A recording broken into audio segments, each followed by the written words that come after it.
Hello everyone. तो आज हम स्टार्ट करेंगे next chapter of physics, that is magnetic effects of current. तो मैग्नेटिज्म एक बहुत ही फैसिनेटिंग सब्जेक्ट है, बिकॉज आपने देखा होगा कि किस तरह से दो मैग्नेट्स अगर उनको हम एक दूसरे के सामने रखते हैं, इफ़ द ऑपोजिट पोल्स, ठीक है, ऑपोजिट पोल अगर आमने सामने हैं तो ऑपोजिट पोल अट्रैक्ट करते हैं, और अगर सिमिलर पोल मतलब नॉर्थ पोल और नॉर्थ पोल को सामने रख दोगे तो वो रिपेल करते हैं।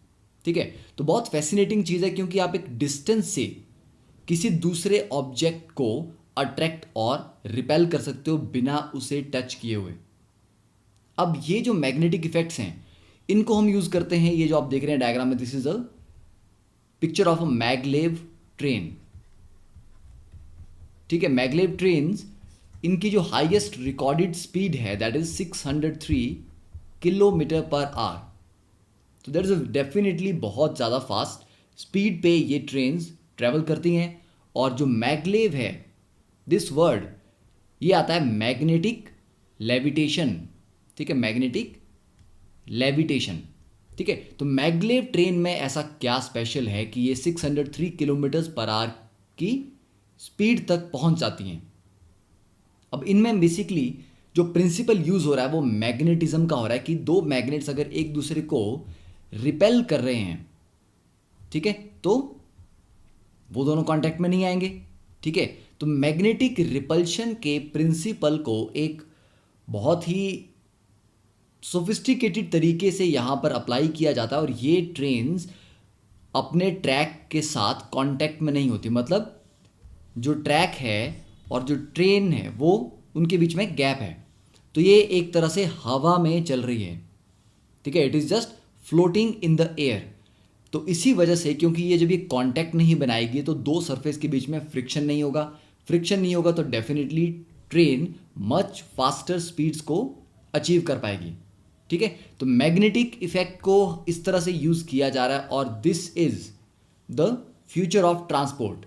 अभी रिसेंटली जैसे कि इंडिया में भी बुलेट ट्रेन अनाउंस हुई है, even the foundation stone has been laid. तो सून ये टेक्नोलॉजीज इंडिया में भी आएंगी। ठीक है, and this will revolutionise the concept of fast transportation. अब लेविटेशन, जनरली वर्ड क्या होता है लेविटेशन का? कभी आपने इस तरह की इमेजेस देखी होंगी कि मैजिक शोज़ में लोग हवा में उठ जाते हैं या मेडिटेशन करते हुए हवा में उठ जाते हैं। ठीक है, दिस इज़ कॉल्ड लेविटेशन। ठीक है, कि हवा में उठ जाना, दिस इज़ कॉल्ड लेविटेशन। जब आप मैग्नेटिज्म को यूज़ करके ऐसा करते हो that is called magnetic levitation. ठीक है, तो डेफिनेटली हम तो ये काम नहीं कर सकते, बट मैग्नेटिज्म यूज़ करके हाँ कुछ ऑब्जेक्ट्स को हम लेविटेट करवा सकते हैं। ठीक है, अब next is this particular diagram. यहां पर क्या है, दिस इज बेसिकली अ फेरोफ्लूइड। ठीक है, तो फेरोफ्लूइड को अगर आप यूज करना जानते हैं तो ये मैग्नेटिक फील्ड की प्रेजेंस में बहुत ही इंटरेस्टिंग शेप्स एज्यूम करता है। ओके, तो अभी ये जो मैग्नेटिक लेविटेशन है और ये फेरोफ्लूइड है, इसको हम एक छोटे से वीडियो के थ्रू अंडरस्टैंड करेंगे। अब जैसे कि यहाँ इस वीडियो में देख रहे हैं हम, इस पर्टिकुलर मैग्नेट को एक सुपर कंडक्टर के ऊपर रखा गया है और ये हवा में फ्लोट कर रहा है। यहाँ पर इस पर्टिकुलर वीडियो में देख रहे हैं कि ये जो लिक्विड है ब्लैक कलर का, ये फेरोफ्लूइड है। तो फेरोफ्लूइड को जब मैग्नेटिक फील्ड अप्लाई करते हैं तो देखिए किस तरह से ये इस मेटेलिक ऑब्जेक्ट के ऊपर धीरे धीरे फ्लो कर रहा है, और फ्लो करते हुए कितनी इंटरेस्टिंग शेप्स ये बनाता है। तो ये बेसिकली लिक्विड है जो मैग्नेटिक फील्ड की डायरेक्शंस के अकॉर्डिंग अपने आप को ओरिएंट कर लेता है। ठीक है, तो इसके बारे में जो ज़्यादा डिटेल है that for that I will give a link below this video.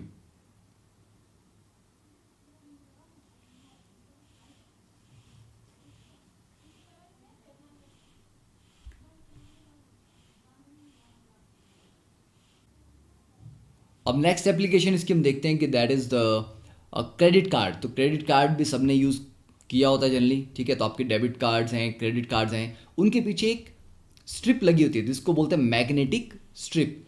तो मैग्नेटिक स्ट्रिप पे बेसिकली क्या होता है, उसमें कुछ इन्फॉर्मेशन होती है। ठीक है, तो इसमें बहुत स्मॉल स्मॉल मैग्नेट्स एक फिल्म के ऊपर रखे गए होते हैं, ठीक है।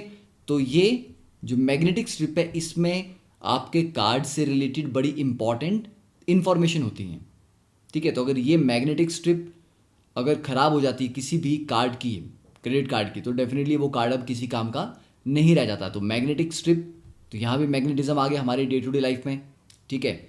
फिर अगर आपने कभी भी एमआरआई मशीन का नाम सुना हो, मैग्नेटिक रेजोनेंस इमेजिंग, तो एमआरआई मशीन एक बेसिकली बहुत बड़ा इलेक्ट्रोमैग्नेट है, ठीक है।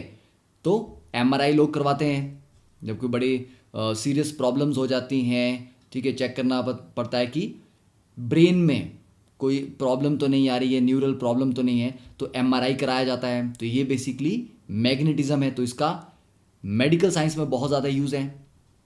फिर एक बड़ा इंटरेस्टिंग फिनोमेना है कि माइग्रेटिंग बर्ड्स। आपने कहानियाँ तो सुनी होंगी कि पुराने ज़माने में जब लव लेटर्स नहीं होते थे, ठीक है, या चलो मेल का सिस्टम नहीं था कि आपने टेक्स्ट कर दिया, फेसबुक पे कर दिया, ठीक है, तो कबूतर आपका मैसेज लेके जाते थे।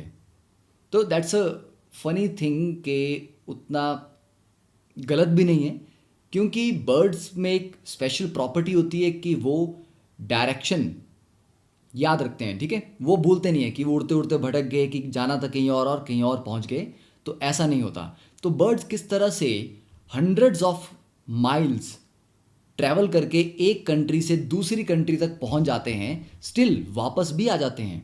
तो उन्हें रास्ता याद नहीं करना पड़ता, गूगल मैप्स की ज़रूरत नहीं पड़ती, जीपीएस की ज़रूरत नहीं पड़ती। तो वो ऐसा करते कैसे हैं, ठीक है। तो ये बड़ा इम्पॉर्टेंट और इंटरेस्टिंग टॉपिक है माइग्रेटरी बर्ड्स का।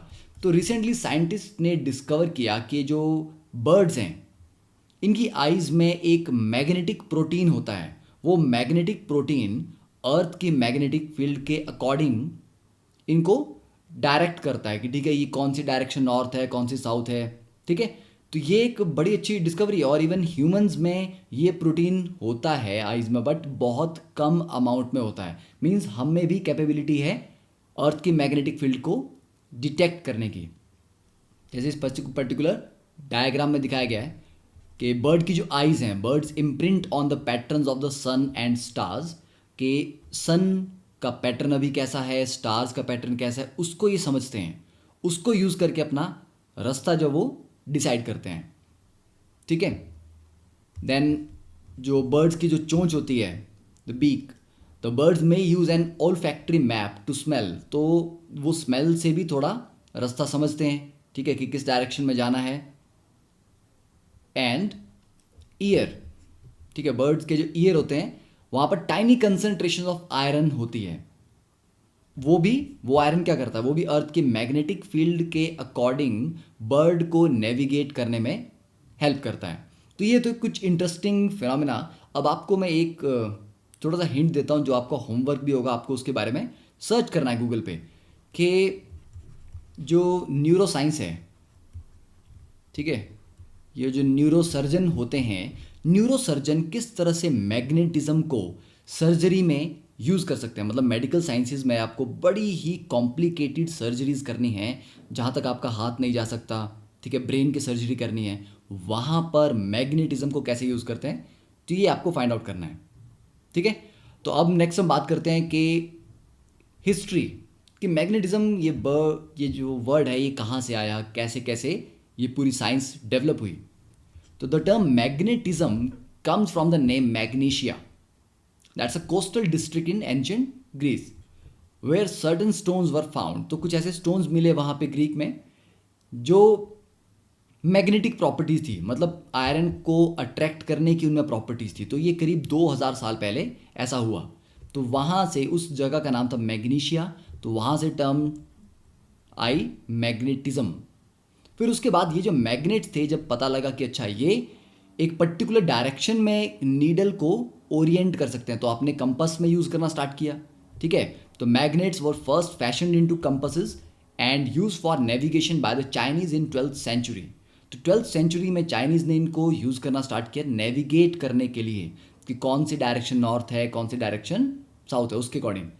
फिर उसके बाद 1750 में ऐसा पता लगा कि हाँ ये जो मैग्नेटिज्म है it obeys the inverse square law, that is the magnetic force is directly proportional to, जो दो पोल्स होते हैं मैग्नेट के, मान लो M1 और M2, तो इनकी पोल स्ट्रेंथ होती हैं, तो पोल स्ट्रेंथ को हम M1 M2 से डिनोट करते हैं, ठीक है। तो फोर्स डायरेक्टली होती है M1, डायरेक्टली प्रोपोर्शनल होती है M1 इंटू M2 के, और इन्वर्सली प्रोपोर्शनल होती है स्क्वेयर ऑफ द डिस्टेंस, कि दो पोल्स के बीच में अगर r डिस्टेंस है तो फोर्स इन्वर्सली प्रोपोर्शनल होगी r स्क्वेयर के, इसीलिए इसको कहा जाता है इन्वर्स स्क्वेयर लॉ। तो ये पता लगा। फिर उसके बाद 1820 में क्रिश्चियन ऑस्टर ने डिस्कवर किया कि एक इलेक्ट्रिक करंट अगर आसपास है तो उससे मैग्नेटिक कंपस डिफ्लेक्ट होती है, मतलब इलेक्ट्रिक करंट से मैग्नेटिक कंपस अपनी डायरेक्शन चेंज कर लेता है। और उसके थोड़े ही टाइम के बाद मैरी एम्पियर ने प्रपोज किया कि जो इलेक्ट्रिक करंट्स हैं इन्हीं की वजह से सारा का सारा मैग्नेटिक फिनोमिना हो रहा है, मतलब मैग्नेटिक फिनोमिना सारा का सारा इलेक्ट्रिक करंट्स के ऊपर बेस्ड है। तो ये रही इनकी बेसिक सी हिस्ट्री के किस तरह से मैग्नेटिज्म डेवलप हुआ। तो नेक्स्ट लेक्चर में we will start from the first जो ऑस्टर्ड का एक्सपेरिमेंट था कि किस तरह से इलेक्ट्रिक करंट मैग्नेटिक कंपस को डिफ्लेक्ट करता है, and then we will move according to the NCERT syllabus. And then there is a small request to all of you कि अगर आपको हमारे वीडियो लेक्चर्स अच्छे लगते हैं तो आपको क्या करना है, तो प्लीज़ गूगल पे जाके you to type Canvas Classes, ठीक है। ये दो ऑप्शन आते हैं, publishing house and Canvas Classes for JEE NEET and NTSC। तो इसमें जाके आपको यहाँ पे रिव्यू लिखना है अपना, ठीक है।